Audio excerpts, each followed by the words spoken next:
দাঁড়ানা দাঁড়ানা। কেমন আছো তোমরা? বসো। আলহামদুলিল্লাহ ভালো আছি।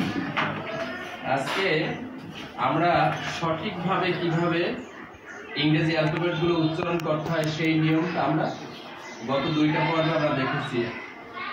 আজকে আমরা চেষ্টা করব যে ফনেটিক্স ইন্টারন্যাশনাল আইপিএ যেটা আছে, ইন্টারন্যাশনাল ফনেটিক অ্যালফাবেট, অর্থাৎ সারা বিশ্বে ব্রিটিশ প্রোনাউন্সিয়েশনের যে নীতিটা আছে বা রীতিটা আছে, যে সিম্বলগুলো আছে, এগুলো বোঝার আগে আমাদেরকে অবশ্যই অর্গানস অফ স্পিচ, অর্থাৎ আমরা যে সাউন্ডটা বের করি, যে ধ্বনিগুলো বের করি, এটা আসলে কোথার থেকে বের হয়, কীভাবে বের হয়, কোনখানে বাধাপ্রাপ্ত হয়, কোনগুলো আমরা ধরে রাখি, কোনগুলো কিভাবে ছেড়ে দেই, এই সার্বিক জিনিসটা আমাদের কিছু জানতে হয়।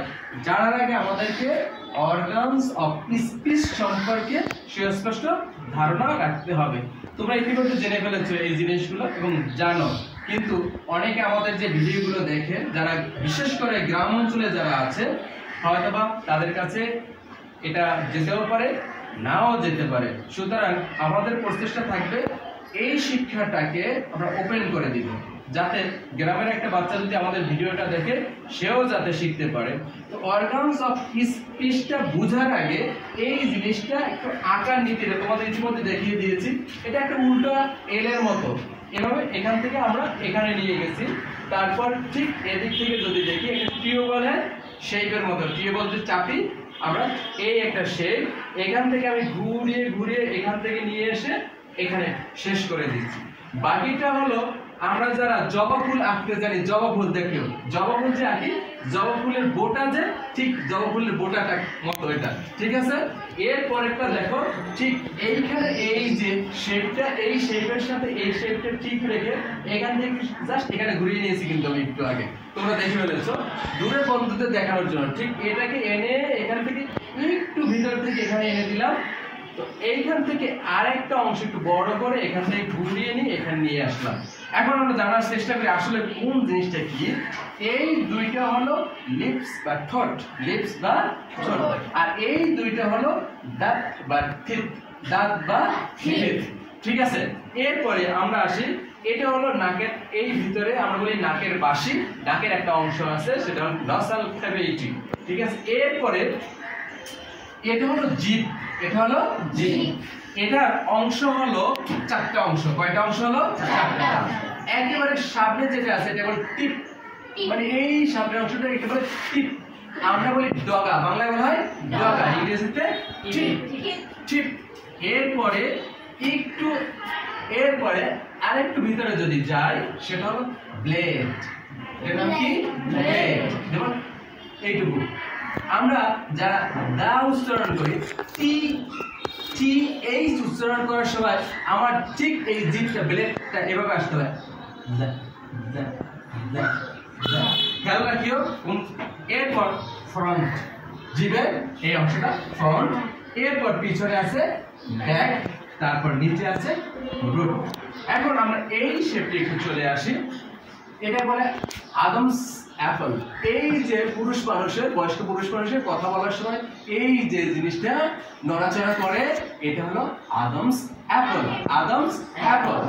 এর উপরেই আছে ভোকাল কর্ড। এই যে আমি শ্বাস বের করি, মোটা করি, চিকন করি, ও আমরা এটা চিকনও করতে পারি, মোটাও করতে পারি।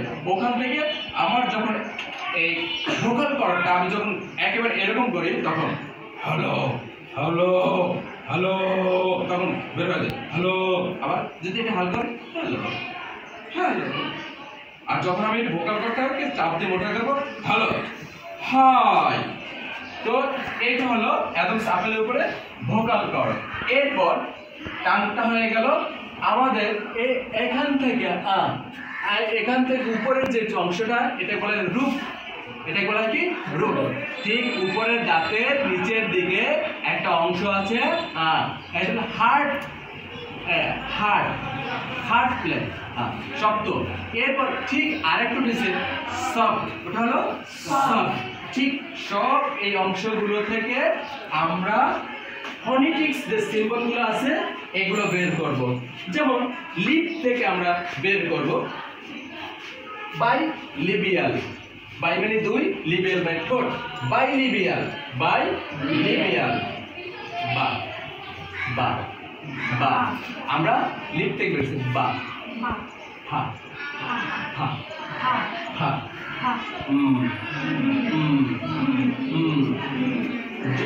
এরপর লেবিওডেন্টাল। তোমাদের যখন আমি A B C D শিখিয়েছিলাম তখন বলছিলাম 2টা বর্ণ আমরা এভাবে বের করব, উপরের দাঁত, নিচের ঠোঁট, বটার অংশ, F D D। দেখো উপরের টিপ, নিচের লিপ। তো বাইলিবিয়ালটা কোথা থেকে বের হবে? এর উপরের দাঁতের অংশ নিচের ঠোঁটের সাথে। ঠিক আছে, কথা বুঝতে পারতেছো? যদি আমাদের এই ডায়াগ্রামটা আমাদের মাথার ভিতরে না থাকে তাহলে আমরা ফনেটিক সিম্বলগুলো শিখতে পারবো না, ফনেটিক নিয়েও আমরা আগাতে পারবো না। আমরা 10 বলবো না 10 বলবো। গুড। এখন এই যে কিছু কিছু বর্ণ আছে আমরা এটাকে বলা হয় অ্যাসপারেটেড। কি বলা হয়? অ্যাসপারেটেড। লিবিও, লিবিও, অ্যাসপারেটেড, কোলেসিভ, অ্যাপ্লিকেটিভস, বিভিন্ন অংশ। এই অংশগুলো আস্তে আস্তে আমরা জানবো। এখানে হতাশ হওয়ার কিছুই নেই, ভয় পাওয়ারও কিছু নেই। দেখো অ্যাসপারেটেড লেটার কোনটা হবে? একেবারে সহজভাবে তুমি যদি এরকম একটা পেপার নাও, যেমন অ্যাসপারেটেড, আমি যখন বলবো এটা অ্যাসপারেটেড হবে তখন তুমি উচ্চারণ করবে যেমন 10 না 10, 10। পেপারটা বাড়ি লাগবে। 10, টেনিস, টপ, টাইগার। ক্লিয়ার? এরপর অ্যাসপারেটেড আরো আছে, আমরা পি পড়েছি না? যেমন ফাফা, পেন্সিল। এরপর আমরা আরেকটা অ্যাসপারেটেড লেটার আছে, টি বলবো না টি বলবো? টি। আবার কে বলবো না হেই বলবো? যেমন খাইট, খাইট, খাইট, কিং, কিং, কিং। এটাও অ্যাসপারেটেড। কি হবে? অ্যাসপারেটেড কিছু বাতাস রেখে তারপর ছেড়ে দিতে হয়। তো আমরা এখন আমি যখন বলবো এটা অ্যাসপারেটেড তখন তোমার ব্রেনটা অবশ্যই কাজ করবে, এটা অ্যাসপারেটেড। যখন বলবো আমি বাইলেবিয়াল তখন হচ্ছে লিপ থেকে। যখন বলবো লিবিওডেন্টাল, আচ্ছা লিপ এবং ঠোঁট। তাহলে আমাদেরকে এই অর্গানস অফ স্পিচ সম্পর্কে যদি সুস্পষ্ট ধারণা না থাকে তাহলে আমরা কখনোই বুঝতে পারবো না যে কোন সাউন্ডটা, কোন ধ্বনিটা কোন জায়গা থেকে বের হচ্ছে। যেমন যারা আরবি পড়ান তারা কিন্তু সুন্দর করে শিখে। আরবি বর্ণমালা কয়টি?